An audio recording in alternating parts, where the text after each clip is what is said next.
আল্লাহ ছাড়া যে আপন কেউ নাই, এটা যে ব্যক্তি বুঝতে পারছে এই পৃথিবীতে, সে ব্যক্তি তার জীবনটাকে ঢেলে সাজাতে পারবে। যদি সে আল্লাহকে আপন করতে না পারে, তার জীবনকে ঢেলে সাজাতে পারবে না পরকালের জন্য। আমরা যে ভুলটা করি, আমরা আল্লাহ ছাড়া অন্যকে আপন মনে করি। আমরা আমাদের স্ত্রী সন্তান, আমাদের পিতা মাতা, আমাদের আত্মীয় স্বজন, বন্ধু বান্ধব, পাড়া প্রতিবেশী, অফিসের কলিগ, আমাদের বস, সবাইকে খুব আপন মনে করি। সম্পর্ক আছে না? সম্পর্ক একটা জিনিস, আপনত্বটা আলাদা বিষয়। দেখবেন এরা সবাই যদি আপনাকে ফেলে দেয়, আল্লাহ কখনো আপনাকে ফেলবেন না। খেয়াল করে দেখবেন, জীবনে এমন অনেক সময় গেছে আপনার আমার, যে আপনাকে কেউ বুঝতে পারেনি। আপনার ভিতরে কি আছে এটা কেউ বোঝে নাই, আল্লাহ বুঝছেন। আপনি ওই সময় সবার কথা ভুলে গিয়ে সেজদা দিয়েছেন, দিয়ে আল্লাহর কাছে চাইছেন, আল্লাহ কিন্তু সাথে সাথে দিচ্ছেন আপনাকে। আল্লাহ অনেক কাছে। মানে আমি বিগত 3 মাসে আল্লাহকে খুব ফিল করছি আর কি, আল্লাহ কি জিনিস। আল্লাহ খুব কাছে। কায়মন বাক্যে সঠিক পদ্ধতিতে যদি কেউ আল্লাহকে ডাকতে পারে, আল্লাহ অবশ্যই তার দোয়া কবুল করবেন ইনশাআল্লাহ। সাক্ষাৎ মৃত্যুর হাত থেকে আল্লাহ তাকে ফেরত আনতে পারে। আল্লাহ চাইলে পুরো দুনিয়া তার জন্য উল্টে দিতে পারে। আল্লাহ সব করতে পারে, আর কারো কোনো কিছু করার ক্ষমতা নাই। আমার নিজের প্রতি নসিহত এবং আপনাদের প্রতিও, যে আল্লাহকে আপন করে নেন। দুনিয়াতে সফল হয়ে যাবেন, পরকালে সফল হয়ে যাবেন ইনশাআল্লাহ। আল্লাহকে আপন করে নিতে পারলে মনে কোনো কষ্ট থাকবে না। আপনার মনে কোনো কষ্টই থাকবে না, কারণ আপনি দুনিয়াতে যা করছেন শুধু আল্লাহকে সন্তুষ্ট করার জন্য করছেন। এই জন্য কেউ আপনাকে ভালো বলুক বা খারাপ বলুক, কেউ সন্ত্রাসী বলুক, কেউ জঙ্গি বলুক, কেউ আপনার কথা বুঝুক বা না বুঝুক, কেউ আপনার পাশে থাকুক বা না থাকুক, আপনি আল্লাহকে পাবেন। আর নির্ধারিত হায়াত শেষ হওয়ার পর আমাদেরকে তার কাছেই ফিরে যেতে হবে। বুদ্ধিমান সেই ব্যক্তি যে দুনিয়াতে আল্লাহকে আপন করতে পারছে। তো চলেন সেই চেষ্টা করি। লা ইলাহা ইল্লাল্লাহের অনেক ব্যাখ্যা, আমি অল্প সময় অল্প কয়েকটা বললাম। আরেকটা অংশ আছে আমাদের মুহাম্মাদুর রাসূলুল্লাহ সাল্লাল্লাহু আলাইহি ওয়াসাল্লাম। এটা হচ্ছে যে আল্লাহকে সন্তুষ্ট করার জন্য, আল্লাহকে পাওয়ার জন্য মুহাম্মদ সাল্লাল্লাহু আলাইহি ওয়াসাল্লাম ছাড়া অন্য কোনো তরিকা নাই। এক কথা, নবী সাল্লাল্লাহু আলাইহি ওয়াসাল্লাম যেভাবে ইবাদত করেছেন, মুআমালাত করেছেন, মুআমালাত তো বোঝেন, বৈষয়িক বিষয়গুলো, যেভাবে পরিবার চালিয়েছেন, যেভাবে তিনি অর্থনীতি চালিয়েছেন, সমাজ পরিচালনা করেছেন, আল্লাহর জিকির করেছেন, যেভাবে তিনি নামাজ পড়েছেন, রোজা রেখেছেন, মানে প্রতিটা কাজ রাসূলুল্লাহ সাল্লাল্লাহু আলাইহি ওয়াসাল্লামের তরিকা মতো হতে হবে। এটা হচ্ছে মুহাম্মাদুর রাসূলুল্লাহ। মানে আপনি নিজের ইচ্ছায় কোনো আমল আসলে করতে পারবো না। মানে মন চাইলেও আমি একটা মন গড়া সিস্টেম চালু করলাম, ইসলামের মধ্যে এটা করতে পারবো না। দেখতে হবে যে ওইভাবে রাসূলুল্লাহ সাল্লাল্লাহু আলাইহি ওয়াসাল্লাম ওই কাজটা করেছেন কি করেন নাই। জুমার নামাজ 3 রাকাত পড়লে ভালো হতো না? নামাজ ভালো জিনিস, 2 রাকাত পড়লে জানে কি 3 রাকাত পড়লে তো একটু বেশি নাকি হওয়ার কথা। ক্যালকুলেশন তাই বলে 4 পড়লে আরো বেশি নাকি হওয়ার কথা। কিন্তু আমি 2 এর বেশি করতে পারবো না, ফরজের কথা বলছি। কেন? কারণ রাসূল সাল্লাল্লাহু আলাইহি ওয়াসাল্লাম এটাকে অনুমোদন দিয়েছেন, অন্য কিছুকে অনুমোদন দেন নাই। প্রতিটা ইবাদত, রোজা শাবান মাসে রাখা যায় না, রমজান মাসে না রেখে, বা রমজানও রাখলাম আবার আগে পিছিয়ে 2 মাস রাখলাম, 3 মাস, ভালো কাজ তো। হজ করতে মানুষ মক্কায় যায়, আমরা না হয় হজের একটা জায়গা বানালাম, আমরাও হজ করলাম। যাকাতের একটা নিসাব আছে, আমরা নিসাবের চেয়ে বেশি দিয়ে দিলাম। ঠিক আছে? প্রতিটা কাজ দেখবেন ইবাদত, ভালো ভালো ইবাদত, এগুলোকে বাড়াবেন কমাবেন এই ইখতিয়ার আপনার আমার নাই। আমি ফরজ ওয়াজিবের কথা বলছি, আপনি নফল করতে পারেন, আলাদা বিষয়, সুন্নাত তো করবেনই মাশাআল্লাহ। তো এইটুক মুহাম্মদুর রাসূলুল্লাহ সাল্লাল্লাহু আলাইহি ওয়াসাল্লাম, যে আপনার আল্লাহকে সন্তুষ্ট করার জন্য মুহাম্মদ সাল্লাল্লাহু আলাইহি ওয়াসাল্লাম ছাড়া অন্য কোনো টিচার, রোল মডেল, আদর্শ, উসওয়াতুল হাসানা কিছুই নাই।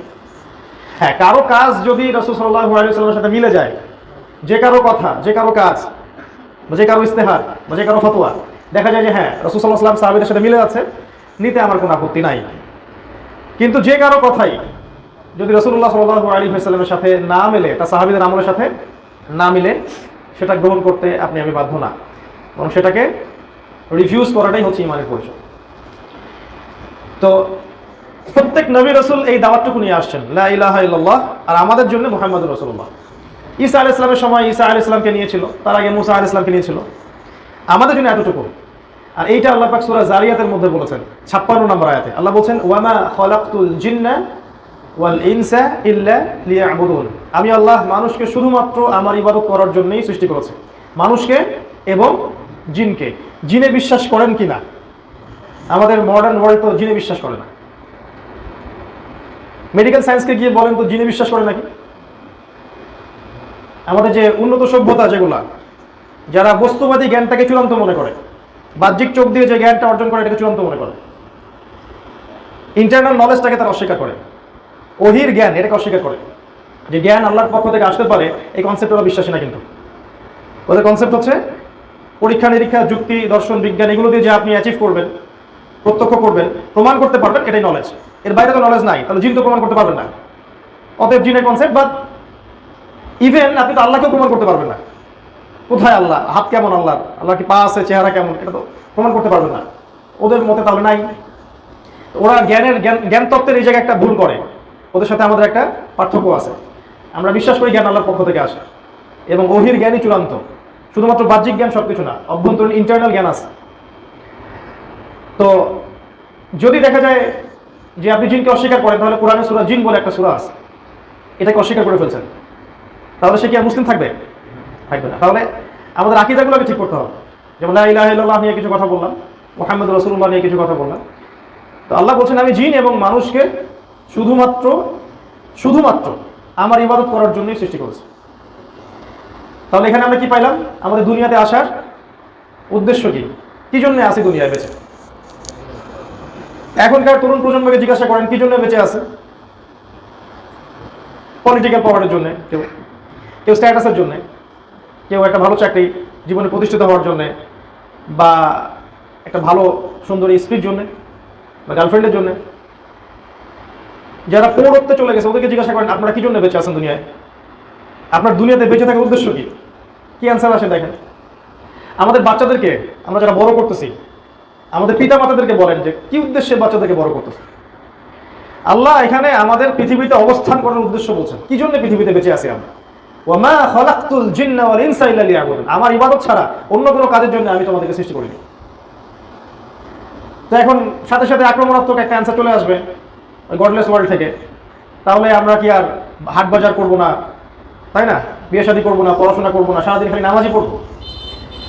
তো তাদেরকে একটা জিনিস বোঝানো যায়নি, আমরা আবার বুঝাই যে রাসূলুল্লাহ সাল্লাল্লাহু আলাইহি ওয়াসাল্লামের সুন্নাহ মোতাবেক প্রত্যেকটা কাজ করাই ইবাদত। মানে আমি বিছানায় গেলাম, রাসূলের মতো ওই যে 3 কুল পড়ে আপনি ফু দিলেন, সূরা বাকারার শেষ 2টা আয়াত পড়লেন, সম্ভব হলে সূরা মুলক পড়লেন, আয়াতুল কুরসি পড়লেন, ঘুমালেন, এই ঘুমটা আপনার ইবাদত। আপনি রাসূলের মতো সালাত পড়ছেন, ইবাদত। সকালবেলা তো বাথরুমে গেলেন, মিসওয়াক করলেন, বাথরুম করলেন, রাসূলের সুন্নাহ মোতাবেক, ইবাদত। সকালে নামাজ পড়ে নিজের শরীরকে সুস্থ রাখার জন্য আপনি ব্যায়াম করছেন বা হাঁটছেন। সুস্থ কেন রাখছেন? সুস্থ রাখবো এই নিয়াতে যাতে করে আল্লাহর ইবাদত আরো বেশি করে করতে পারে, ওইটাও ইবাদত, তখন ব্যায়ামটাও ইবাদত। আপনি খাচ্ছেন, কি জন্য খাবেন? খাওয়ার জন্য কেউ বাঁচে, আবার কিছু মানুষ বাঁচার জন্য খায়। আমাদেরকে বাঁচার জন্য খেতে বলা হয়েছে, যে আমরা এমন খাবার খাবো যেগুলো পুষ্টিকর, হাইজেনিক, যেগুলো আমাদের শরীরে ক্ষতি করবে না এবং যেগুলো দিয়ে আমরা আরো শারীরিক মানসিক শক্তি অর্জন করবো, ইবাদত করতে পারবো। খাওয়াটা কি হলো তাহলে? ইবাদত।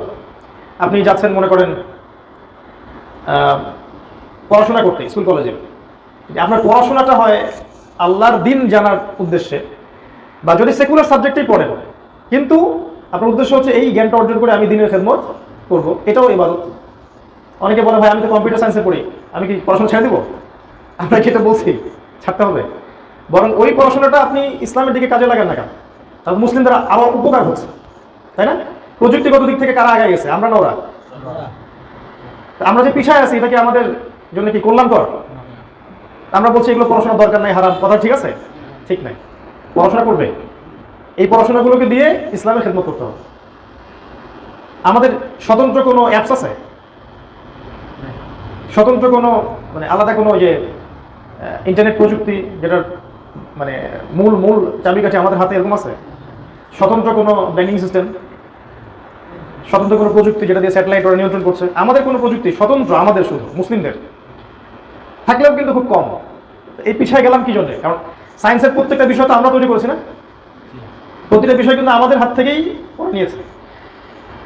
তো আমরা যে পিছিয়ে গেলাম কিছু ভুল ফতোয়ার কারণে। আবার আমরা বললাম যে ইংরাজি শেখার দরকার নাই, তারপরে যে এইসব সাবজেক্ট পড়ার দরকার নাই। তো একটা সময় পর্যন্ত মানুষ আর ওগুলোর সামনে গেল না, এভাবে মুসলিম উম্মাহ পিছিয়ে গেল। এখন একটা ফোন কিনতে হলেও আমাকে চাইনিজ প্রযুক্তির উপর ডিপেন্ড করতে হচ্ছে, আর ওই প্রযুক্তি দিয়ে তারা সারা ওয়ার্ল্ড চুষে ফেলছে, ডমিনেট করছে। মানে আপনি বেডরুমে কি করতেছে এটা তারাও এটাও জানে।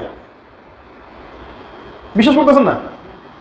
কোনো প্রাইভেসি নেই, আপনার কিচ্ছু নাই। যার হাতে এই ইন্টারনেটের মূল জিনিসটা, তারা চাইলেই আপনার সব প্রাইভেসিগুলো দেখতে পারবে, জানতে পারবে। তো আমি যেটা বলছিলাম, পড়াশোনা করতে যাবেন, যদি আপনি সেগুলো সাবজেক্টও পড়েন, এটাও দিনের জন্য পড়েন, যে এই সাবজেক্টটা দিয়ে আপনি দিনের কোনো খেদমত করবেন, ওই পড়াশোনাটা হয়ে যাবে ইনশাআল্লাহ ইবাদত। আর যদি ইসলামিক লাইনে পড়েন, তাহলে গতানুগতিকভাবে না পড়ে এখনকার যুগে দিনকে স্মার্টলি রিপ্রেজেন্ট করার জন্য যে সিলেবাসের কারিকুলাম দরকার সেগুলো করতে হবে। খালি মাথা ঝোঁকায় হিপস করলে আসলে এই যুগে চলা যাবে না, আসলে যাবে না। বরকত পেতে পারেন, কিন্তু এই ওয়ার্ল্ডটাকে ডিল করা যায় না। অনেকদিন বলেছি, আবার বলছি যে কনস্ট্রাকটিভ সিলেবাসের দরকার আছে। এমন সিলেবাস যে সিলেবাসের মধ্যে জেনারেল নলেজ থাকবে এবং ইসলামিক নলেজও থাকবে। আমি স্যাটিসফাইড না, আমি এমন কোনো প্রতিষ্ঠানে দেখলাম না যে পুরোটার সুন্দর একটা দুটার কম্বিনেশন আছে, এটা আমি আসলে পাই নাই। আর আসলে আমার ইলম কালামও অত বেশি না যে আমি নতুন কোনো সিলেবাস বা সিস্টেম লঞ্চ করতে পারবো, এত জ্ঞান আল্লাহ আমাকে এখনো দেননি। এটার জন্য বড় বড় ওলামায়ে কেরামদের গবেষণার দরকার আছে। তো গবেষণা করতে করতে তো কিয়ামত চলে আসলো। অনেকে বিশ্বাস করেন না যে সময় শেষের দিকে আমরা বলি যে একটু অপেক্ষা করতে থাকেন, দেখেন না সামনে কি হয়। তো যেটা বলছিলাম, আপনার পড়াশোনা ইবাদত হয়ে যাবে। এবার ধরেন আপনি চাকরি করতে গেছেন বা ব্যবসা করতে গেছেন, উদ্দেশ্য হচ্ছে আপনি খাবেন, তো আপনি খাবেন, পরিবারকে খাওয়াবেন, রিজিক। এই রিজিকটা যদি হালাল হয় তাহলে ওই রিজিকটার পিছনে আপনি ছুটছেন, এটাও কিন্তু আপনার ইবাদত। আল্লাহ তো সূরা জুমুআর মধ্যে বলেছেন না, যখন সালাত শেষ হয়ে যাবে, কি ফান্তাশিরু ফিল আরদ, তোমরা জমিনের মধ্যে ছড়িয়ে পড়ো, আল্লাহ রিজিক তালাশ করো। আর রিজিক তালাশ করার সময় বেশি বেশি আল্লাহকে স্মরণ করো। রিজিক তালাশের সময় আল্লাহকে স্মরণটা বুঝলাম না, এই আয়াতটা নিয়ে আমি একটু চিন্তা করছিলাম। আর কি সূরা জুমুআর মধ্যে আছে, ইযা নুদিয়া লিস-সালাহ মিন ইয়াউমিল জুমআহ ফাসআউ ইলা যিকরিল্লাহ। ভালো করে বোঝেন, আল্লাহ বলছেন যে যখন জুমার সালাতের আযান দেওয়া হবে, ডাকা হবে, তোমরা আল্লাহর জিকিরের দিকে ছুটে আসো। মানে এখানে সালাতটাকে জিকির বোঝানো হচ্ছে, আল্লাহর স্মরণের দিকে ছুটে আসো। আচ্ছা, এবার আপনি আসলেন, সালাত পড়লেন, আল্লাহর জিকির করলেন। আবার আল্লাহ বলছেন যে ফাইদা কুদিয়াতিস সালাহ ফান্তাশিরু ফিল আরদ ওয়াবতাগু মিন ফাদলিল্লাহ ওয়াযকুরুল্লাহা কাসীরা। এবার তুমি নামাজ শেষ হয়ে গেছে, জমিনে ছড়িয়ে পড়ো, ছড়িয়ে পড়ে আল্লাহর অনুগ্রহ তালাশ করো আর আল্লাহকে স্মরণ করো। তো নামাজে আল্লাহকে স্মরণ করে আসলেন, নামাজ থেকে রিজিকের জন্য যাচ্ছেন, ওখানে আবার আল্লাহকে কি স্মরণ করবেন? ওই স্মরণটার অর্থ কি তাহলে? ওই স্মরণটার অর্থ হচ্ছে, আমার বুঝ, আমি ভুল হতে পারি, যে রিজিকের সন্ধানে আপনি দোকান খুলছেন, দাড়িপাল্লাটা উঠালেন, তো কাস্টমার বুঝতে পারতেছে না যেখানে একটু ঝামেলা আছে। আপনি আল্লাহকে ভয় করে, আল্লাহকে স্মরণ করে তাকে ঠকালেন না, মাপটা ঠিক দিলেন, এটা আল্লাহকে জিকির করছিলেন। চাকরি করতেছেন বড় সরকারি কোনো অফিসে, সুযোগ আছে নিজে টাকা নেয়ার, তা আপনি ওই কর্মক্ষেত্রে গিয়ে আল্লাহকে ভয় করে ওটা করলেন না, এটা হচ্ছে ওয়াযকুরুল্লাহা কাসীরা, আল্লাহকে বেশি বেশি স্মরণ করো। রিজিক তালাশ করার সময়ও আল্লাহকে স্মরণ করো, মানে দুই নম্বরই করিও না, যে আল্লাহ যে দেখতে পারতেছেন এটা বুঝো। আমার বুঝ যে এটাই জিকিরের অর্থ, এখানে আল্লাহকে স্মরণ করো। তো প্রতিটা কাজ ইবাদত হয়ে যায়। আবার আপনি ধরেন এখন পরিবারে ফিরে আসলেন, স্ত্রী সন্তান বউ বাচ্চার সাথে আপনি সময় কাটাবেন, এটা দুনিয়ারই কাজ না, এটা ইবাদত। সন্তানকে সুশিক্ষায় শিক্ষিত করতেছেন, এটাই ইবাদত। আপনার স্ত্রীর মুখে অন্ন তুলে দিচ্ছেন, নিজ হাতে খাইয়ে দিচ্ছেন, এটাও ইবাদত। এমনকি তার দিকে হাসি মুখে তাকানোটা ইবাদত। এমনকি তার সাথে মিলিত হওয়া বা অন্তরঙ্গ সম্পর্কটাও ইবাদত। এটা কি আমরা জানি? এটা জানা উচিত ছিল কৈশোর বয়স থেকেই, তাহলে সে অন্য কোনো জায়গায় প্রশান্তি খুঁজত না। আল্লাহ যা হালাল করেছেন এর মধ্যে যে প্রশান্তি আছে, হাজারটা হারামে সেই প্রশান্তি আপনি পাবেন না। আপনি 1000টা মেয়ের সাথে জেনা করেন, আপনি যতটুকু শারীরিক সুখ পাবেন বলে মনে হবে, আপনার একজন পবিত্র স্ত্রী যার সাথে আপনার সম্পর্কটা পবিত্র, আল্লাহর আইনে পবিত্র, আপনি ওখানে যে প্রশান্তি পাবেন এটা আপনি 1000টা জেনা করে পাবেন। আমরা জানি না, যে বুঝি না যে হালালের মধ্যেই সব কিছু আছে, এই জন্য আমরা হারামের দিকে ছুটে যাই। তো এই প্রতিটা কাজ কিন্তু ইবাদত হয়ে যাবে। আপনি সন্তানের সাথে সময় দিচ্ছেন, বাচ্চাকে নিয়ে মসজিদে আসলেন, বাচ্চাকে পড়তে বসিয়েছেন, কোরআন পড়াচ্ছেন, তাকে নিয়ে হাঁটতে যাচ্ছেন, বেড়াতে যাচ্ছেন, বাচ্চাকে নিয়ে মাঠে খেলতে যাচ্ছেন, এগুলো কিন্তু ইবাদত। আমরা মনে করি সব দুনিয়াবি কাজ।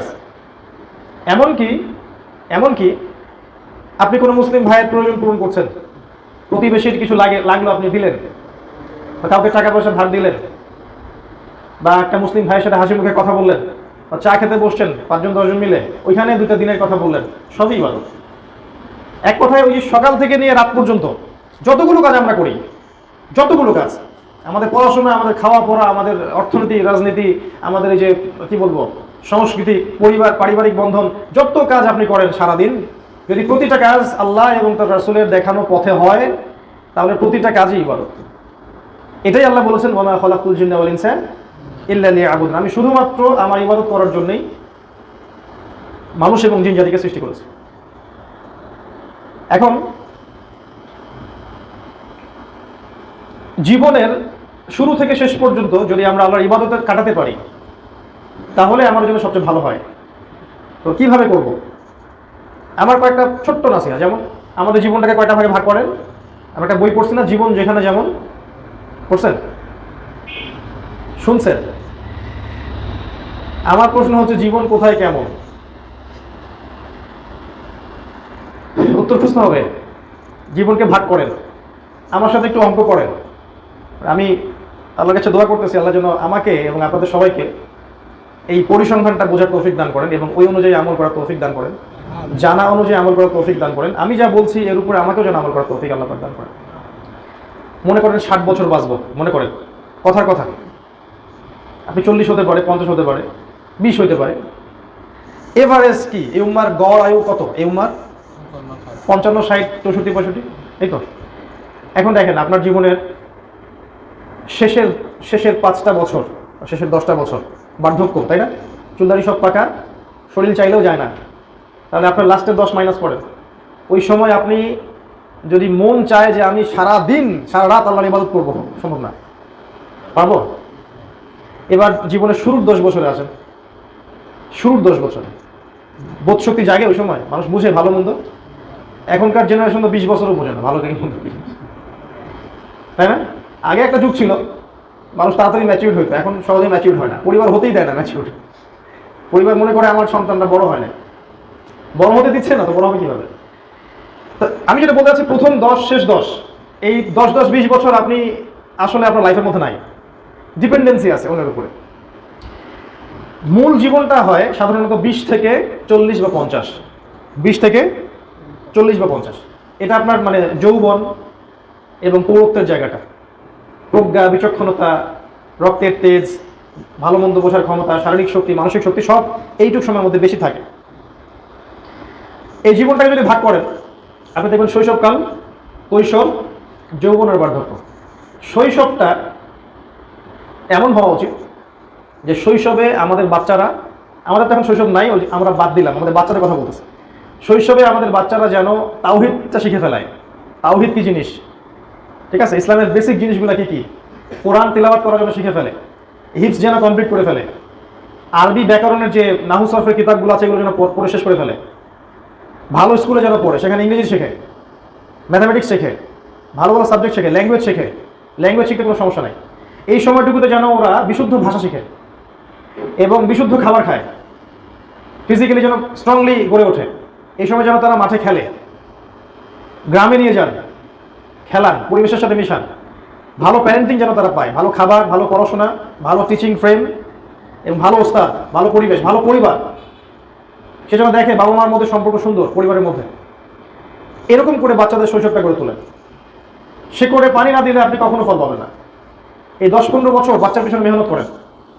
আবার বলতেছে, ওকে কোরআন শেখান, ওকে তাজবিদ শেখান, ওকে হিফজ করান, ওকে আরবি ভাষা শেখান, ওকে নাহু সরফের সব কিতাব শিখিয়ে দেন, ভালো স্কুলে দেন যেখানে সে জেনারেল লাইনেও ভালো করবে, ভালো খাওয়ান, ভালো পোশাক দেন, ভালো পড়ান, ভালো খেলান এবং স্কিল শেখান।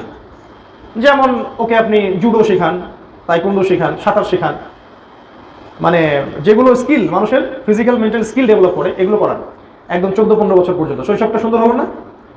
এরকম শৈশব কয়জন পাইছেন? হাত তোলেন। এবার আজকে থেকে আপনি 1400 বছর আগে চলে যান, রাসূলের যুগের পরে সাহাবীদের যুগটাকে দেখেন।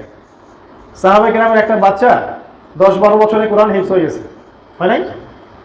আরবি ভাষা তো আগে থেকেই জানে, তারা ব্যাকরণ শিখে ফেলছে, হাদিসের কিতাবও পড়া মোটামুটি শেষ, আরবি গ্রামের বই শেষ। তারা ওই ওই কষ্ট সহিষ্ণু হয়ে বড় হইতো, সোনার চামচ দিয়ে বড় হইতো না। ছোটবেলা থেকে দেখবেন ওরা তীর নিক্ষেপ করা শিখতো। আমি আপনাকে নিক্ষেপ করতে বলিনি, আবার কথাটা অন্যদিকে নিয়ে না, মানে ওই সময়কার সেন্সে বলছি। এবং তারা একটা নুরানি পরিবেশে বড় হতো, ওদের পরিবারের পিতামাতার মধ্যে কোনো ঝগড়া নাই, কোনো কলহ ফাসাদ নাই, হলেও খুব সামান্য।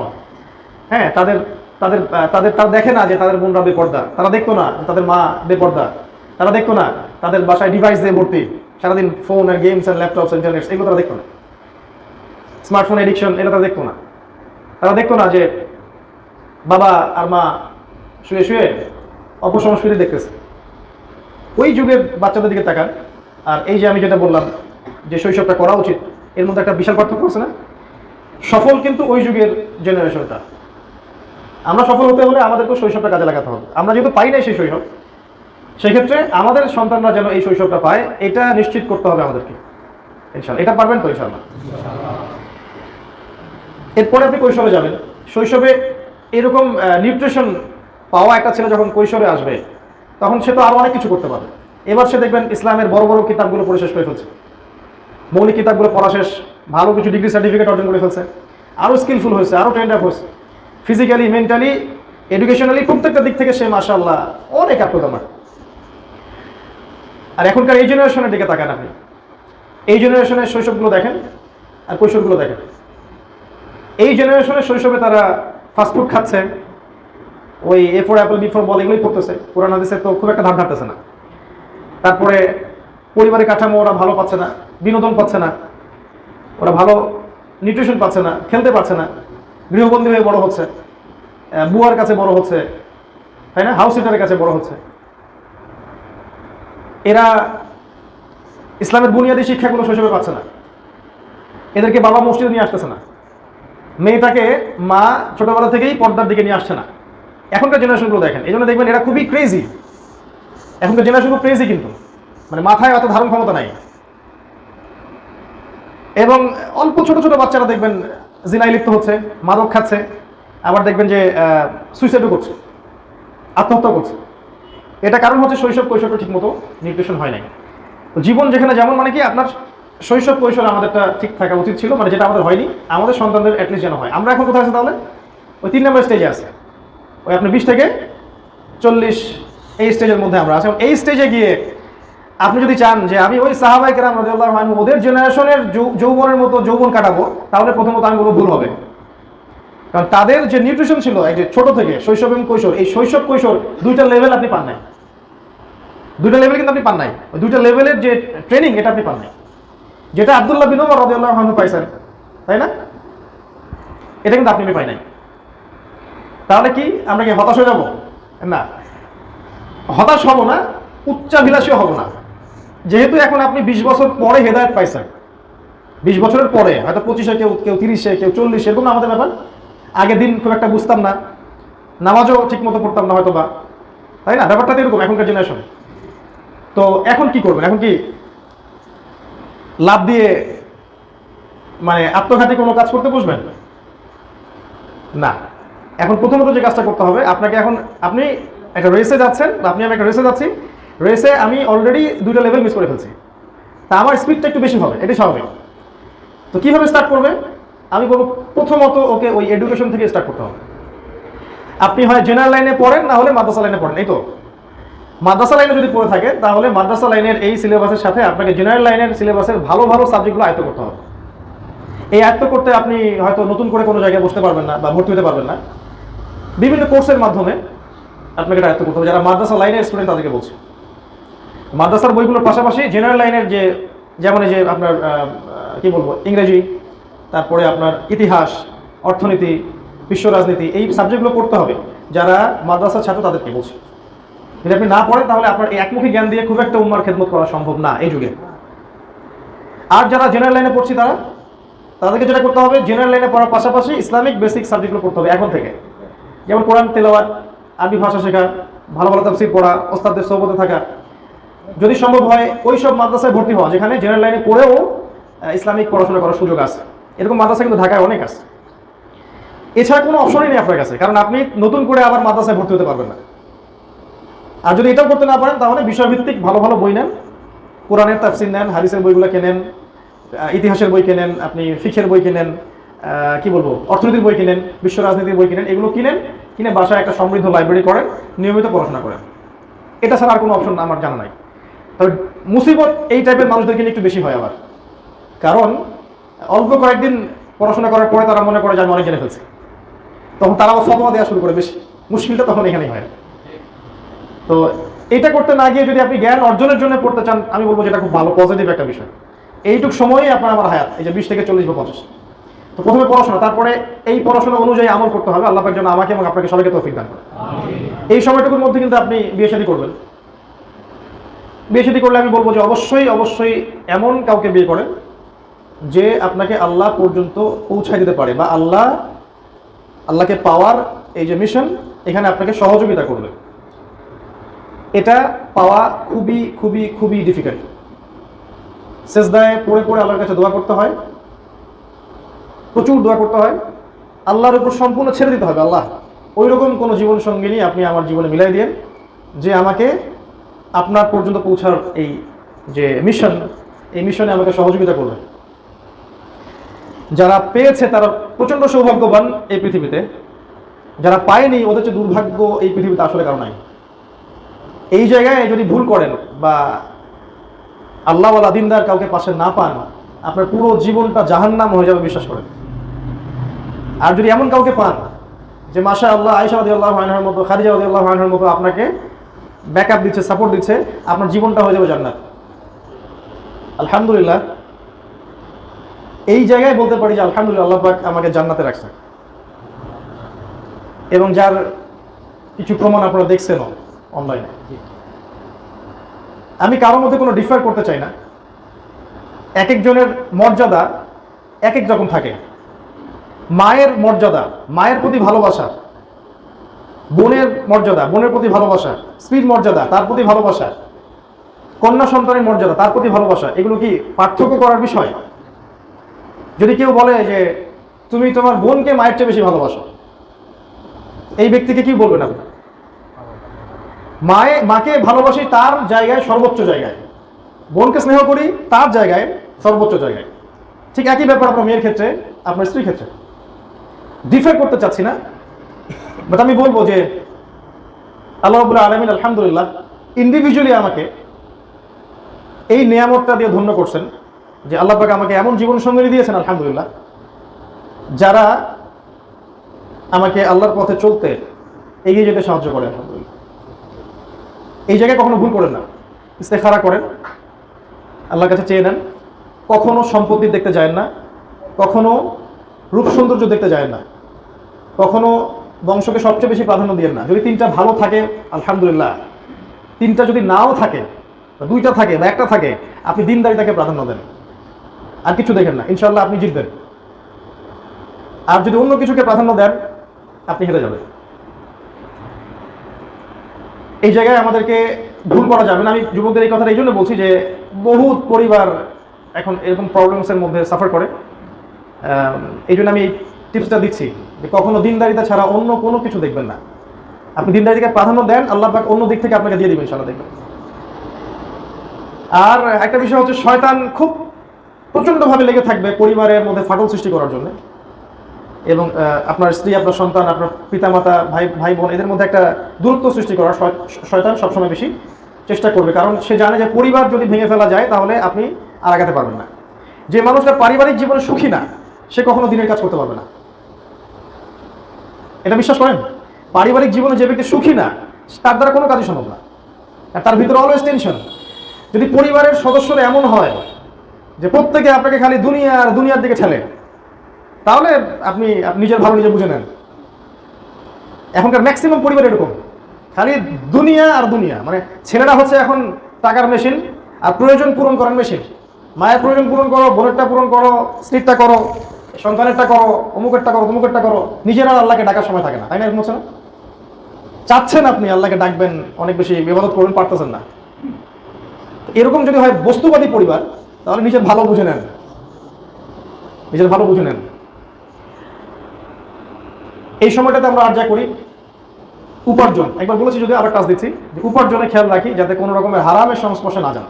বিশ্বাস করেন ভাই, আপনি হারাম যত বড় বিজনেসই করেন না কেন, যত বড় হারাম চাকরি করেন না কেন, এর মধ্যে বরকত থাকবে না, একটুও বরকত থাকবে না। বিশ্বাস করেন, হালাল উপার্জন করেন,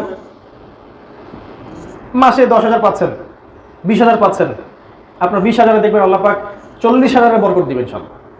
কিভাবে জানেন? আপনি হালাল খাচ্ছেন, হালাল করতেছেন, হয়তো বা দেখবেন আপনার রোগ কম হবে, আপনার সন্তান অসুস্থ কম হবে। নেককার স্ত্রী বিয়ে করছেন, দিনদারিতাকে দেখে স্ত্রী আপনার কাছে চাবে কম, ডিমান্ড কম করবে, খাই করবে না, আপনি অনেক দিক থেকে সেভ হয়ে যাবেন। আর দেখবেন হারাম, সুদ, ঘুষ, জিনা, ব্যভিচারের টাকা দিয়ে ভর্তি করছে একদম সিন্ধুক, দেখবেন যে কিডনি চলে গেল, ক্যান্সার, সন্তানের অমুক রোগ, এইটা সেইটা, আমি যাবি, বাবার এই সমস্যা, মায়ের এই সমস্যা, স্ত্রী এত এত ডিমান্ড করে, সে সুখে থাকতে পারবে না। হ্যাঁ, এরকম রোগ ব্যাধি আমাদেরও হতে পারে, আমাদের মুসলিম পরিবারও হতে পারে। তবে মনে রাখবেন, দুরকম হতে পারে, হয় আল্লাহর শাস্তি, না হলে আল্লাহর পরীক্ষা। আল্লাহ পাক মুমিনদেরকে শাস্তি দিবেন না, আল্লাহ পাক মুমিনদেরকে পরীক্ষা করবেন, আল্লাহ পাক জালেমদেরকে শাস্তি দিবেন। ওইটা তার জীবনে শাস্তি হিসেবে আসছে, আর আপনার আমার জীবনে অসুস্থতা আসলে ওটা হয়তো ইনশাআল্লাহ নিয়ামা হিসেবে আসবে, পরীক্ষা হিসেবে আসবে। তো এই জায়গায় রিজিকের ব্যাপারটা কনসিয়াস থাকেন। আমি এনকারেজ করি ব্যবসা করেন, হালাল ব্যবসা করেন, হালাল চাকরি করেন।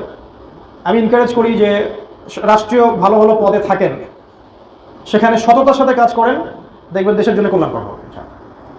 আমাদের সৎ ব্যক্তিদের খুব দরকার, আর সৎ ব্যক্তি ইসলাম ছাড়া কেউ প্রডিউস করতে পারবে না, ইসলাম ছাড়া কেউ সৎ ব্যক্তি প্রডিউস করতে পারবে না। সব জায়গায় সৎ ব্যক্তি দরকার। আমি কৃষিভিত্তিক অর্থনীতিকে খুব প্রেফার করি, নাসিহা করি, যাদের এরকম জমি জমা আছে, কৃষিভিত্তিক কিছু করলে আপনি হালাল খেতে পারবেন, এবং ইনশাল্লাহ এই শেষ জামানায় আপনি ভালো করবেন, আপনি লাভবান হবেন ইনশাল্লাহ।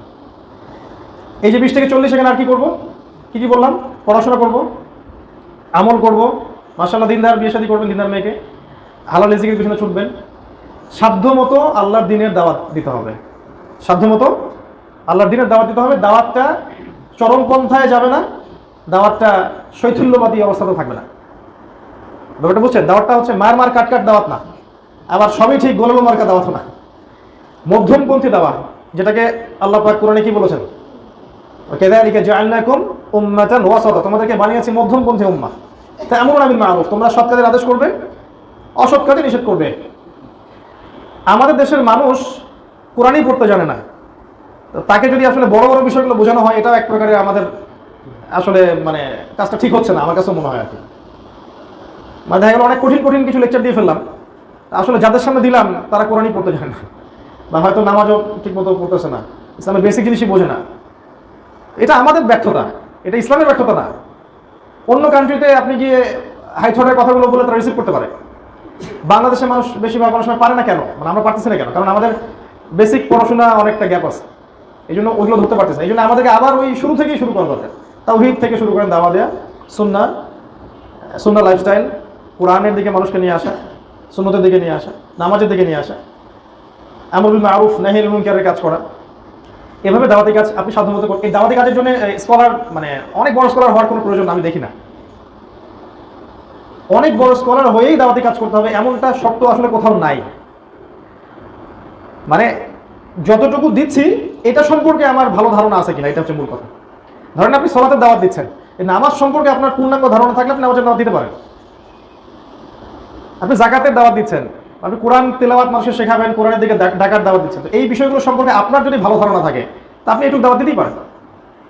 যেটা সম্পর্কে ধারণা নাই এটা সম্পর্কে কথা বলারও দরকার নেই, এর চেয়ে বরং চুপ থাকাই ভালো। এতে কি হবে? চুপ থাকলে উম্মার উপকার আছে, ক্ষতি নাই। আমি নিজেও নিজেকে এখন অনেক মানে প্রশ্ন করি, বা ইসলাম সংশোধনের জন্য আত্মসমালোচনা করি, যে আমার মনে হয় যে আমার আরো 10 বছর পড়াশোনা করা দরকার মিনিমাম, তারপরে মিম্বরে ওঠা উচিত। কারণ এত হিউজ ইসলাম পড়াশোনা, যে আসলে আমি মনে করি যে আমি 5-10%ও যাই না, নিজের কথা বলছি, আর নিজের সাথে অনেস্ট থাকা দরকার। তাহলে পড়াশোনা করতে হবে, পড়াশোনা করতে থাকবো, যখন যেটা জানবো সেটা মানুষকে জানাবো, এবং সেটা মধ্যম পন্থায় হতে হবে। দাওয়ার কাজ করুন, এতে ইসলামের উপকার আছে। দাওয়াতের কাজ যদি আমরা না করি তাহলে ইসলাম ক্ষতিগ্রস্ত হবে, ইসলাম বিরোধী শক্তিগুলো জয়ী হয়ে যাবে। এই সময়টা আর কি করতে পারি? এই সময়টা ফিজিক্যালি স্ট্রং থাকার চেষ্টা করা যায়। ভালো খাবার খান, ফিজিক্যালি স্ট্রং থাকেন, তো ব্যায়াম করেন, পরিশ্রম করেন, কায়িক শ্রম করেন। কৃষিভিত্তিক ইকোনমির কথা বললাম। যেগুলো রিয়েল সম্পদ সেগুলো সঞ্চয় করেন। রিয়েল সম্পদ, যে সম্পদগুলোর দাম বাড়তে থাকে কখনো কমে যায় না, এগুলো সঞ্চয় করেন আগামী প্রজন্মের জন্য, আপনার ভবিষ্যতের জন্য। এই কাজগুলো করে আপনি যখন বার্ধক্যে যাবেন, এই মানে আমি বলতে চাচ্ছি যৌবনের ফুল ইউটিলাইজড আপনাকে করতে হবে। পড়াশোনা, ইবাদত, ভালো পরিবার গঠন, বিয়ে শাদী, সন্তান মানুষ টানুষ করা, সব কিছু এই যৌবনের মধ্যেই করে ফেলতে হবে, এই 20 থেকে 40 বা 50।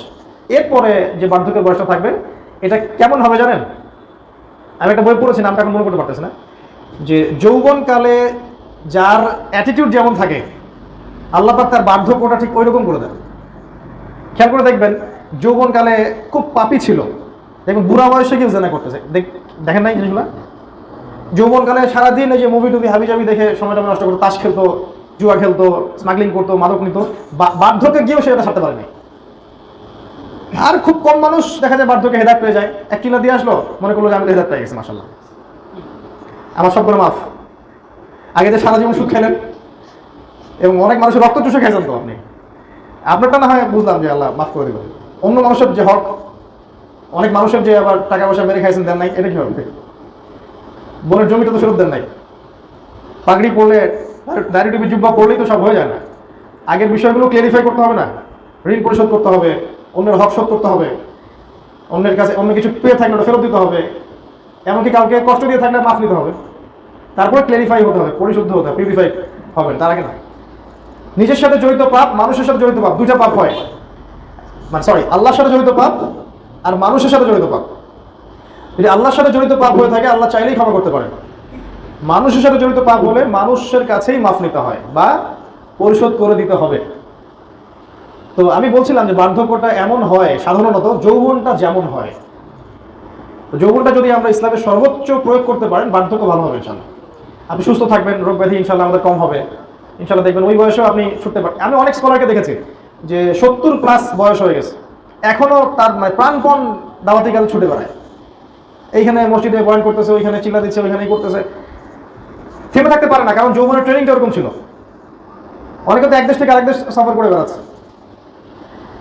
তো যাদের এই শৈশব কৈশোর যৌবনে এগুলো ছিল না, তারা কি বার্ধক্যে ওরকম হতে পারবে? মনে হয় সম্ভব না। ইল্লা মাশাআল্লাহ, আল্লাহ পাক যদি খাস করে কাউকে হেদায়েত করেন সেটা আলাদা বিষয়। এইভাবে জীবন যেখানে যেমন যদি সাজাই, বার্ধক্যটা ইনশাআল্লাহ আরো বেশি ইবাদতে যাবে, আপনার ঝামেলা মুক্ত। আপনি দেখেন আর্লি বিয়ে করছেন, সন্তান বড় হয়ে গেছে, হালাল খাইছেন, সম্পদ সেভ করছেন, এখন ভালোভাবে বসে বসে খাইতে পারতেছেন মাশাআল্লাহ। আর ফিজিক্যালি ফিট আছেন, ইমান নাকিদা সব অর্জন করছেন, এলেম কালাম অর্জন করছেন, শেষ বয়সটাতে গিয়ে আপনি আল্লাহর ইবাদতে জীবনটা পার করতে পারবেন ইনশাআল্লাহ। এবং সন্তানদেরকে যেহেতু ইসলামিক অনুশাসনে বড় করছে, তারাও আপনাকে কষ্ট দিবেন ইনশাআল্লাহ। বিয়ে যেহেতু করছেন আল্লাহর সন্তুষ্টির জন্য, দিনদার মেয়ে দেখে, এই স্ত্রীও দেখবেন আপনাকে ফেলে চলে যাবেন ইনশাআল্লাহ। এবং দেখা যাবে যেদিন আপনি মারা যাবেন সেদিন ইনশাআল্লাহ আপনার মুখ দিয়ে লা ইলাহা ইল্লাল্লাহ মুহাম্মাদুর রাসূলুল্লাহ বের হবে। এবং হয়তো আপনার আমার সন্তানরাই আপনার আমার খাটিয়া তুলবেন এবং আমাদের সন্তান আমাদের জানাজা পড়াবে। তো এই বাবার জীবনটাকে সৌভাগ্যবান না? এইভাবে যদি জীবনটা সাজাই তাহলে ইনশাআল্লাহ ওই যে প্রথমে একটা আয়াত বললাম, ওয়া মা খালাকতুল জিন্না ওয়াল ইনসা ইল্লা লিয়াবুদুন, এর হকটা আদায় হবে ইনশাআল্লাহ। আজকে আমরা আল্লাহর কাছে দোয়া করতেছি, আল্লাহ পাক যেন আমাদের সবাইকে সূরা জারিয়াতের এই 56 নম্বর আয়াতের উপর আমল করার তৌফিক দান করেন। আমাদেরকে মানে আমরা যা বললাম এটার উপর আমল করার তৌফিক দান করেন। আমাদের শৈশব, আমাদের বাচ্চাদের শৈশবটাকে যেন ইসলামিকভাবে গড়ে তুলতে পারি সেই তৌফিক দান করেন। আমাদের মধ্যে যারা কৈশোরে আছে, কৈশোরটাকে যেন ইসলামিক কৈশোরে পরিণত করতে পারে সেই তৌফিক দান করেন। আমরা বেশিরভাগই যৌবনে আছি, এই যৌবনটাকে যেন আমরা আমাদের লেখাপড়া, আমাদের ইবাদত, আমাদের আমল, আকীদা, আখলাক, উত্তম চরিত্র, উত্তম পরিবার, হালাল অর্থনীতি এগুলোতে সাজাতে পারি, এই তৌফিক আল্লাহ পাক যেন আমাদের সবাইকে দান করেন। এবং আল্লাহ পাক আমাদের বার্ধক্যটা যেন সুন্দর করেন, আল্লাহুম্মা আমিন। আমাদের হায়াতে নেক হায়াতে বারাকা দান করেন, আমাদের স্ত্রী সন্তানে বারাকা দান করেন। আল্লাহ পাক আমাদের দৃশ্য অদৃশ্যের সব বালা মুসিবত বিপদ আপদ থেকে আল্লাহ পাক যেন হেফাজত করেন। আমাদের মধ্যে যারা মারা গেছেন আল্লাহ পাক সবাইকে যেন মাফ করে দেন। আমাদের মধ্যে যারা অসুস্থ আছে আল্লাহ পাক সবাইকে যেন সুস্থ করে দেন। এই দোয়াগুলো করে আমি আজকের মতো সংক্ষিপ্ত এই বয়ান শেষ করছি। ইনশাআল্লাহ আগামীতে আল্লাহ চাইতো আপনাদের সাথে আবারও কথা হবে ইনশাআল্লাহ। আমরা সবাই একে অপরের জন্য দোয়া করবো। স্পেশালি আমি খুব করে নিজের জন্য দোয়া চাচ্ছি যে আমার এখনও আরও কিছু পড়াশোনা বাকি আছে, ইনশাআল্লাহ এইগুলো যেন আমি সুন্দর মতো কভার করতে পারি, এই দোয়াটা করবেন। এবং আল্লাহ যেন উম্মার খেদমত করার তৌফিক দান করেন, এই দোয়া করবেন। নিরাপদে রাখেন, নিরাপত্তা দান করেন, এবং আমি যেন জানা অনুযায়ী আমল করতে পারি, এই দোয়াটা করবেন।